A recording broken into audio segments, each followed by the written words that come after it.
In the name of God, hello and welcome. I'm Ali Razamadadi with the latest coming to you live from the Iranian capital, Tehran.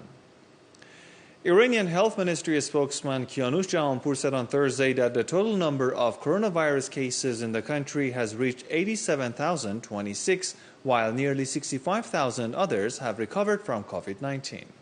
Jahanpour said with the 90 new deaths in the past 24 hours, the death toll from the virus has reached 5,481.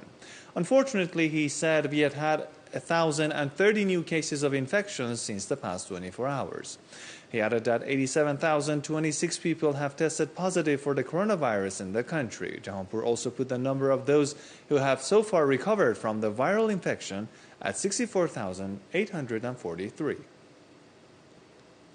The chief commander of Iran's Islamic Revolution Guard Corps, the IRGC, has thanked leader of the Islamic Revolution Ayatollah Sayyid Ali Khamenei for the message in which the leader lauded the elite defense forces after the successful launch of the country's first military satellite. On Wednesday, the IRGC successfully launched and placed Iran's first military satellite into orbit using a domestically built satellite carrier through an operation in Iran's central deserts. Following the launch, which was made on the day when the elite military force marked the anniversary of its establishment on April 22, 1979, Ayatollah Khamenei expressed his gratitude towards the IRGC for its performance.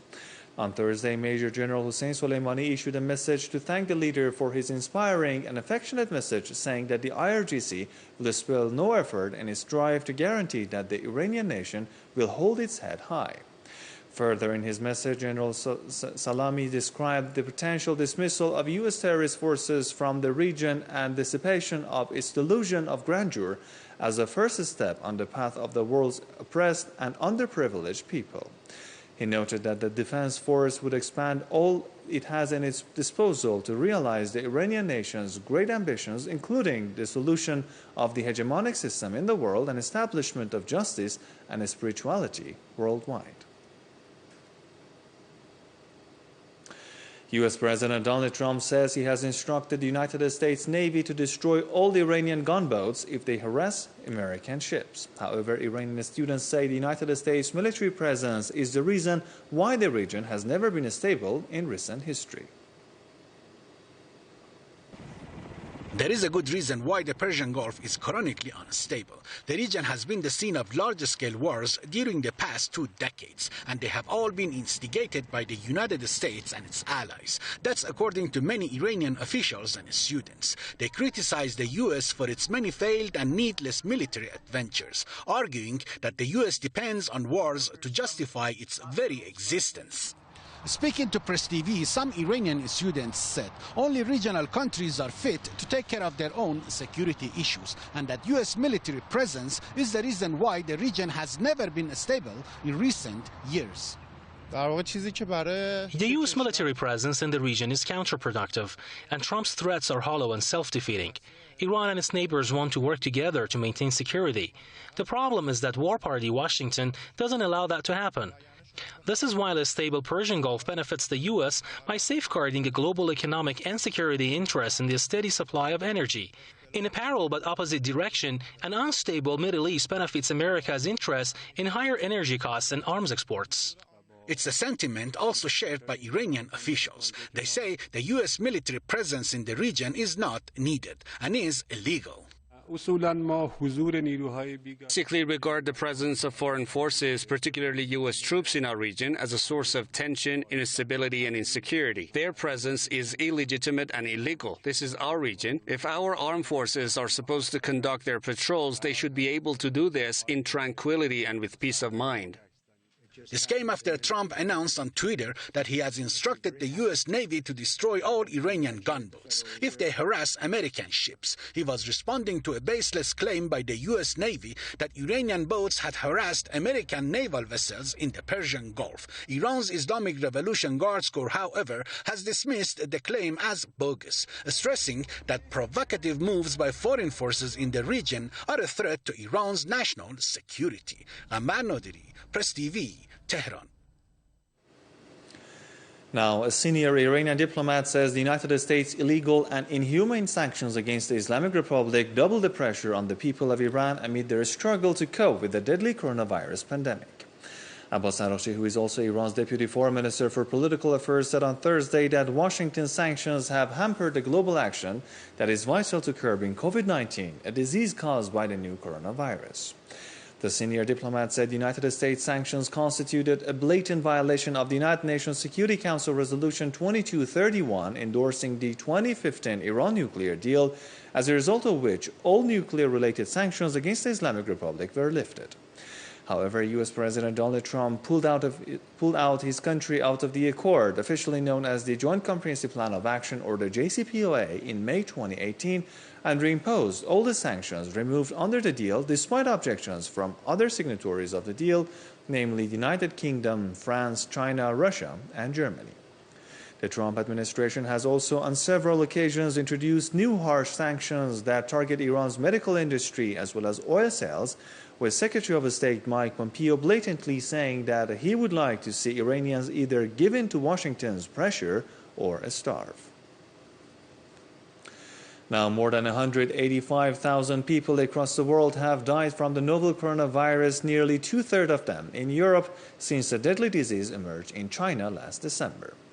Meanwhile, the World Health Organization, or the WHO, says there are worrying upward trends in early epidemics in parts of Africa and Central and South America, while also warning that opening up global travel needed to be managed carefully. The WHO's top emergencies expert, Dr. Mike Ryan, also warned against opening up global travel too quickly, saying it would require careful risk management. He noted surges in infections in Africa, such as nearly 300% increase in cases in Somalia in the past week.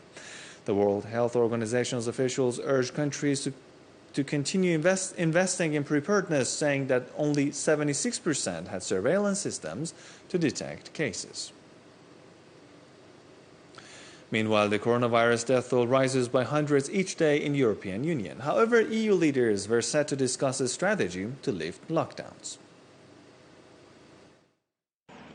Organised by the key EU institutions based in the Belgian capital, a series of video conferences have taken place in preparation for a much-anticipated meeting of EU leaders scheduled for Thursday.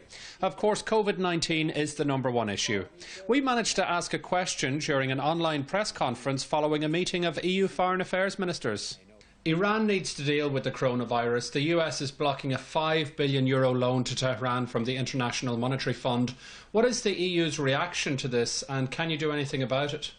I regret that the Americans in the United States are opposing the International Monetary Fund to take this decision. From the humanitarian point of view, this request should have been accepted. EU affairs ministers also held a video conference on Wednesday. There's now a general acceptance that member states turned their backs on the bloc's hardest hit countries at the start of the crisis. I think that as a best practice referred by everyone was the call for better coordination. And in this case, I think that we have seen that at the beginning when let's be honest, the virus surprised us. The coronavirus death toll rises by hundreds each day in the EU. Italy, Spain and France are worst hit. On Thursday, EU leaders will discuss a strategy to lift lockdowns. It is clear many citizens have already had enough. This is what they call absolute dictatorship. Everything is closed. It's like a science fiction movie. The European Commission wants to drastically reconfigure how the EU budget works to facilitate a €1 trillion spending plan. However, so far details are very scant. We will have ample opportunity to come back to how we believe that this can be achieved in the coming days and weeks when the Commission presents its proposals. Due to major political differences in the bloc, there is concern Thursday's meeting of EU leaders could drag on and eventually conclude without agreement. The European Trade Union Confederation, an umbrella body representing 45 million workers, has just issued a statement pleading with leaders to agree on decisive support measures during their meeting. The ETUC warns long talks cost lives and jobs. Jerome Hughes, Press TV, Brussels. And finally, the Yemeni petroleum company, the YPC, says the Saudi-led coalition has been preventing more than 120 tankers carrying energy derivatives destined for the war-ravaged Arab country from unloading their critical consignments, imposing multi-million-dollar fines on them. The company announced in a press release on Thursday that 127 vessels are now impounded off the coast of Yemen for different time periods, and that the seizures has resulted in fines worth nearly $60 million. The company noted that the fines could have been avoided if the coalition of aggression had not pressed ahead with its arbitrary measures of seizing oil tankers offshore.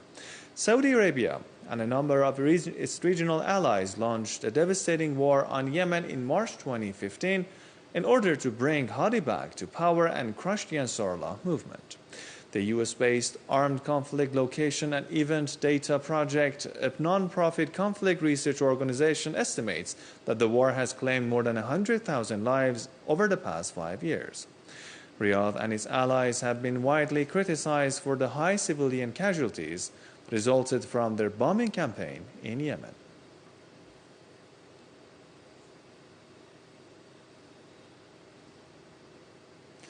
Well, that's it for me now. Thank you very much indeed for staying with us. Good night.